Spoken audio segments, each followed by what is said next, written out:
బ్లౌజులకు border వస్తే ఈ design try చేయండి, చాలా బాగుంటుంది. బ్లౌజ్ నెక్ కోసం 3.5 అక్క నుండి 3 ఇంచులు ఇలా రౌండ్ నెక్ గీయండి. అక్క నుండి 1.5కు మార్కు చేసుకొని మళ్ళీ అక్క నుండి ఇలా 1.5కు మార్కు చేసి ఆ టేపుని ఇలా సూటిగా తిప్పి 1 ఇంచుకి మార్కు చేయండి. ఇప్పుడు అదే 1.5 నుంచి మళ్ళీ 1.5కు మార్కు చేయండి. ఆ 1.5 నుంచి టేపుని ఇలా సూటిగా తిప్పుకొని 2 ఇంచులకు మార్కు చేయండి.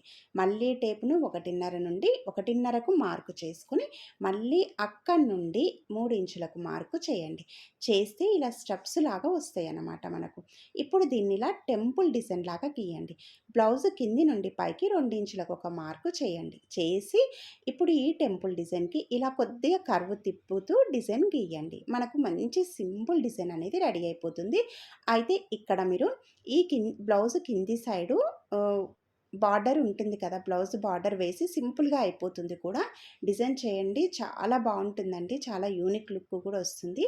ఈ డిజైన్ ఇప్పుడు మీకు ఫోటోలో చూపించినట్లయితే డిజైన్ చేసుకోండి, చాలా బాగుంటుంది. నచ్చితే లైక్ చేయండి, అలాగే కామెంట్ చేయండి, సబ్స్క్రైబ్ చేసుకోండి.